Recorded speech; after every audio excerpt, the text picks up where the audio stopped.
Linda previously was the Smart Cities lead for Microsoft services and has experienced many facets of technology industry, having worked with system integrators, large independent software vendors, and an analyst firm and a number of startups. I'm very, very impressed. So Linda's going to kick us off with a talk which is titled, What is a Smart Town and Why Would You Become One? So on that, I will transfer over to Linda. Thank you, Linda. That's great. Thanks for that introduction, David. I'm just going to share my screen, and I hope the audio is good here. Okay, can you see my screen, and is the audio okay? Okay, brilliant, thanks. Okay, so just to talk to, why become a smart town? As David said, I've had quite an interesting journey through the smart city landscape. And this particular picture is actually of Vietnam. And I just wanted to illustrate that the conversation is happening globally. But actually, although it's a global conversation, it's intensely local. And that's the subject of our talk today. How do we apply that at a more local level? So with the Smart Town agenda, and actually just generally in the world now? Why are we talking about it? It seems that everywhere we're talking about technology. And in fact, we're in the midst of the fourth industrial revolution. And so we've had technology much of as a back office device enabling what we're doing. And with the cyber physical systems in the fourth industrial revolution, we're really seeing how digital technology is coming to the forefront and actually being blended with physical assets. The smart cities history goes back over a decade or so, when IBM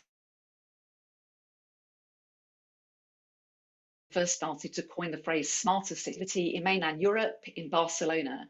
And in 2012, actually, the UK government got involved and started to put smart cities at the heart of the industrial strategy agenda. There was a catapult that was launched in a competition of which Glasgow was the winner.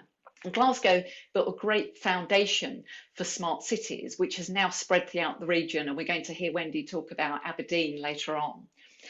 And so you might argue that a decade ago, it was only the big cities that had the investment for smart city technology. But actually, with the democratization of technology, the pervasiveness of computers and phones in our pocket, and technology being embedded into the built environment, you might start to argue that it's becoming affordable and pervasive enough to make a difference at our community level. And as we talk through the concepts, I really want you to think about the smart cities agenda is completely interchangeable with smart towns, given all this democratization that's happening around us. So do you live in a smart city? And I always call this the taxi driver test, actually. So if you went to a London, a Singapore, a Barcelona, and you asked this question of taxi drivers, you'd probably get a variety of responses, I can imagine. But actually, what we're probably concluding is that they probably won't say they live in a smart city. And that's probably because the smartness is concentrated in the city centre. And actually, when we evaluate the smartness of a place, it's really about the few streets in where we live, we work, or we commute to work, we drop the kids off at school, we shop. And so the technology has to be completely pervasive to our way of life for us to recognise that. I live in a terraced house in St Albans, just north of London. And I think of the smart technology that has been enduring in the housing stock in which I live. And the enduring technology of the day, of course, was electricity and indoor plumbing. And I can't think of a house in our road that hasn't got that technology. And it's great to think about the endurance of that. And we don't think of it as an innovation, but it's something that lasted. And we've all adopted it because it's useful to our everyday lives. And when we start to think of digital technology, we've really got to think that it's got to be in the everyday. It's got to be something that's very tangible and useful to us. Smart cities is a really big concept, and it's really helpful to think about a framework and to break it down into the pillars. And this gives us a real landscape of how we can prioritize and choose what our city or town might be interested in. No town can do it all, and we must prioritize. So it is helpful to actually break it down into these different initiatives. But actually, the trick is to join them up again, and technology and data makes joining up very easy for us. But we've got to break down those silos and bring everything together. And some really great examples of this, really 8 years apart, are from Norfolk in the top right-hand corner, and from Newcastle more recently in 2019. And what we're seeing is how a place has embraced all of those pillars. They've embraced the stakeholders, both private sector, public sector, academia, and they've really started to look at economic development and sustainability and bring everything together with localization at its heart. So that's really the trick about how we think about the smartness for our place. So if that's the what of a smart town, then why would you become one? And it's all tied up in solving real world challenges. When we look at the future of the high street, we're addressing the twin challenges of regeneration and sustainability. And we know now that it's not just about retail. We accept that and embrace online shopping, but understand that actually it's complemented by the physical experiences, spaces, and the service. Mobility is really key. How we get to our town centres, the sustainable travel agenda, EV charging, it's all really crucial to our net zero future. And how we enable our public spaces, what's the digital infrastructure that we require in both urban and rural living? And let's not forget putting people and community at the heart of what we do in our town centres, the placemaking agenda, enabling broad population engagement and population health. If we look at the future of work, we're talking about the challenge of economic development and prosperity.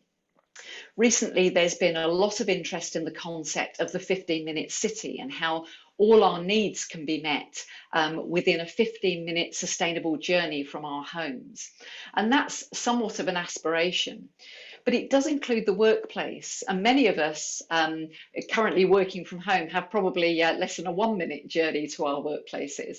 But as the conditions of the pandemic start to ease, we know that actually we will want to start to venture out and perhaps work more near to home than actually at home, and of course going back into the offices for part of the week.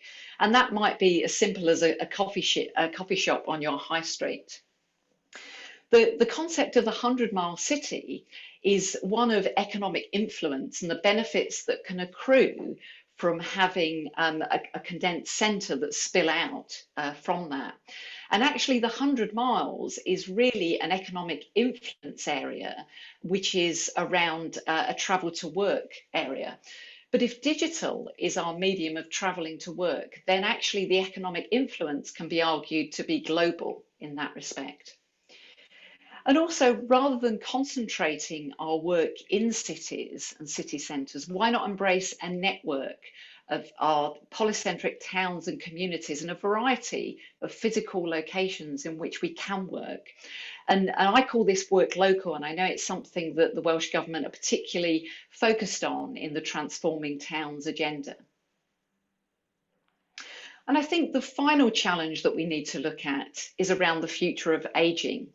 And the challenge here is one of inclusion. And in fact, it's undeniable that we have a global aging population, but sometimes the smart concepts that we introduce to our places can often exclude. I've got a friend who's visually impaired, and he often cites the example of ticket machines and how if you move from a very tactile ticket machine to an on-screen ticket machine that actually doesn't have a screen reader, it can actually alienate a lot of society that are trying to use that interface. And as we age and as visual conditions become more prevalent in the population, that segment of society is only getting larger. So we need to really think about inclusive design at the center of everything smart that we bring into our society. We really need to design for a narrow use case, first of all, and then extend that to the many. And I would also say that we can't consider aging population as something that we feel is very distant for us.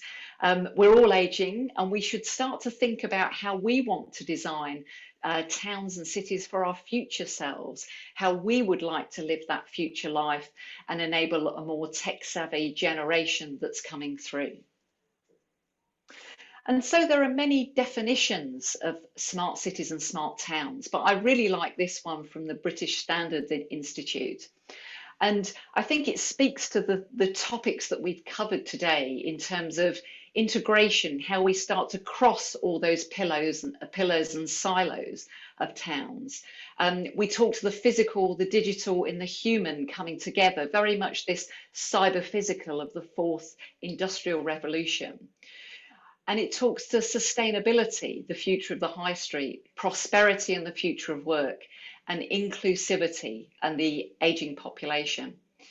So I hope that's teed up our discussions for today, and I really look forward to the next presentations and the discussion and the Q&A. Thanks very much.